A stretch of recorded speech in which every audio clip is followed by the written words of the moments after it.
Now, I know that this is an opinion piece, but I really want to emphasize that this is an opinion piece. Now, with that being said, let's talk about Star Wars.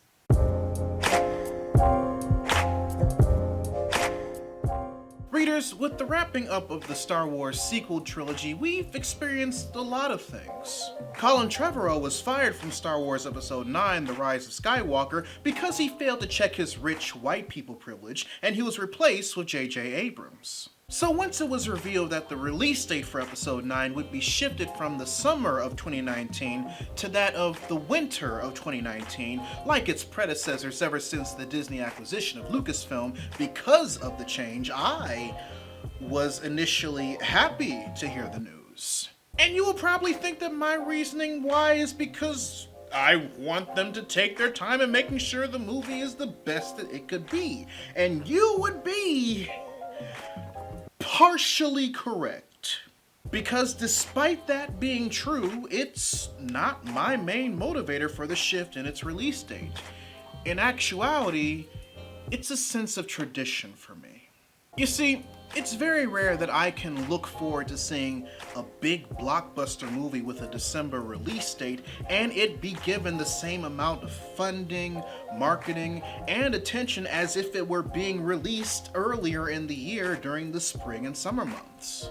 The one series that helped establish that giant film franchises have just as much prominence in the winter than the summer were the Middle-earth movies. Every December from 2001 to 2003, when a film installment of The Lord of the Rings would come out, my parents and I would hold off until New Year's Eve night to go see them, establishing a 3-year tradition within the Readus household that would eventually prompt me to try my hand at writing fantasy of my own. Because of The Lord of the Rings, we made a habit of going to see a movie we thought equaled that same scale every New Year's Eve night, the most memorable since the Lord of the Rings trilogy being the film adaptation of Andrew Lloyd Webber's The Phantom of the Opera, Peter Jackson's remake of the classic King Kong, and the film version of the musical Dreamgirls. But with the exception of Peter Jackson's King Kong, in my opinion, none of the movies we saw measured up to the grandeur that was the Lord of the Rings trilogy. At least until the first installment of the Hobbit trilogy was released back in December 2012, in which my mom and I went, ah shit, here we go again. Of course, lots has changed in my life between the theatrical release of Return of the King and An Unexpected Journey. I graduated high school in 2006. I dropped out of college in 2009. My parents got divorced in 2010, and I both moved out on my own in January and lost my father to prostate cancer in June of 2012. So even though I didn't have the comfort of my family to see it with, I looked forward to seeing the Hobbit trilogy of movies during the holiday season. And even felt a wave of relief when Peter Jackson made the decision to release the Battle of the Five Armies in December of 2014, as opposed to earlier in the summer as originally planned. We're just not going to talk about the fact that the trilogy as a whole was just Now, I make this point because if the Battle of the Five Armies was released during the summer of 2014 as opposed to December like the other Middle-earth movies were, it would have gone up against Guardians of the Galaxy Volume 1, Transformers Age of Extinction, Maleficent, and X-Men Days of Future Past. Personal nostalgia and tradition aside, moving the Battle of the Five Armies to a December release date was the best thing that could happen for it, and in my opinion, I say the same thing about Star Wars. If Star Wars The Force Awakens was released in summer of 2015 as opposed to the holiday season of that year, it would have had to compete against Avengers Age of Ultron, Mad Max Fury Road, Jurassic World, Inside Out, Mission Impossible Rogue Nation, and Straight Outta Compton, just to name a few. Rogue One followed suit, taking home $155 million its opening weekend and $1.056 billion overall.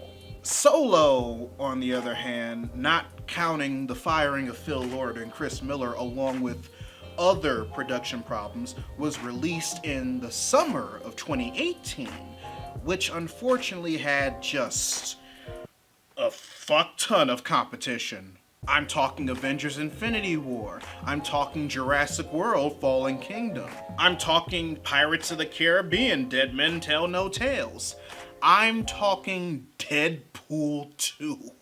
And because of that, despite how impressive it turned out to be considering the production and promotion scandals, Solo underperformed with under $84 million opening weekend and an overall haul of $393 million worldwide to cover its $275 million budget. Meanwhile, the December competition only really consisted of Mary Poppins Returns and Aquaman, the latter making over $1 billion worldwide in a December 21st release date that probably would have seen better box office results for Solo if it either went toe-to-toe with Aquaman or premiered earlier on in the month.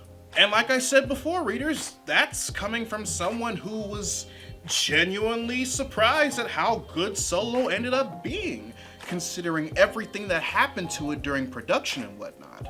I feel that if Lucasfilm read the room better, giving Solo a December release would have helped the movie a whole lot more than trying to shift it back to a summer spectacle. Because not only has Disney and Lucasfilm shown that placing a cap on December releases for Star Wars can help the franchise both avoid and deter competition to maximize its box office power now that Middle-earth no longer has a claim to the month, but trying to recapture that essence and produce it for summer just doesn't work, especially when everybody and they mama in them have the same idea. Now, some may argue the fact that because it is Star Wars, that movie theater seats will just be filled up regardless of the season of the release.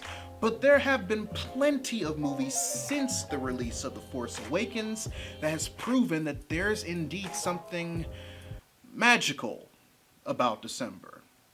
Aquaman, once again, being a great example. It's something I feel that Lucasfilm, especially with the Star Wars franchise, shouldn't really deter from, considering how lucrative the December releases for most of the Star Wars films that they've made since Disney's acquisition has proven to be. And as someone who feels that Star Wars is honestly right at home in December and wouldn't mind that sense of nostalgic tradition again with a franchise from Lucasfilm that I love, well, to quote Saruman from The Fellowship of the Ring, "It would be wise, my friend." But I digress, readers. Your homework assignment for the day. Write in the comment section below whether or not you think Star Wars movies should stick to December releases. Regardless of your opinions, I'd love to know your thoughts. If you want to help financially support the channel, you can join my Patreon by clicking the card at the end of the video or in the link in the description down below, where you can also find a link to my merchandise store and links to every movie I mentioned in this video. Or if you prefer to give a one-time donation, you can find links to my PayPal and my Ko-fi account in the description box as well.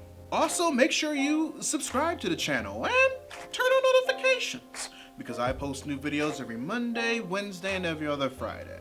But until then, this is Readus 101. Class dismissed.